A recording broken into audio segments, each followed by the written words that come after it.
Здравейте, приятели! Днес ви искам да си направите смути с помощта на ето тази, как да го кажа, каша от киви. Не е точно каша, нищо не прилича. Но с нея и с помощта на тази каша от банан направих я, като смачах малко банан с много малко мед и малко вода.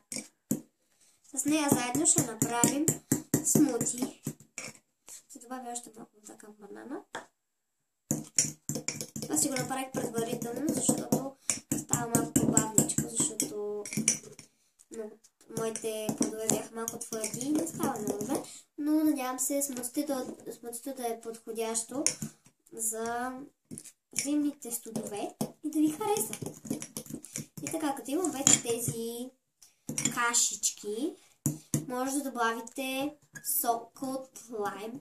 Може да добавите някакъв сок, в който може да добавите спрайт, кола или не знам какъвто вкус имате вие.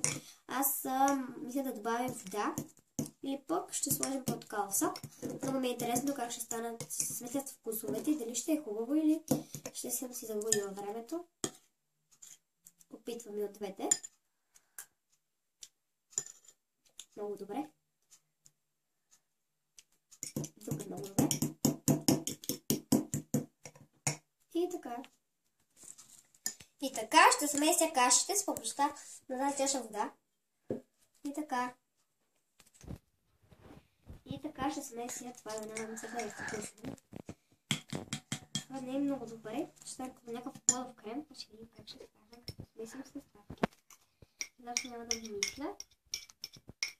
Смесвам го.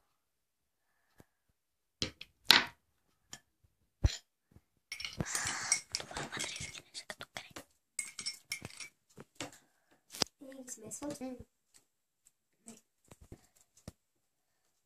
И така, много е вкусно смесицата и ще се добавя малко за да стане да прилича наистина на смути.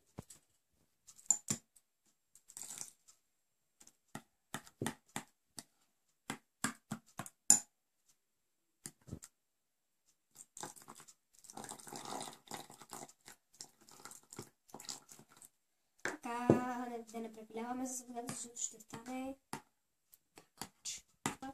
консистенция. Няма да си ги свърля, аз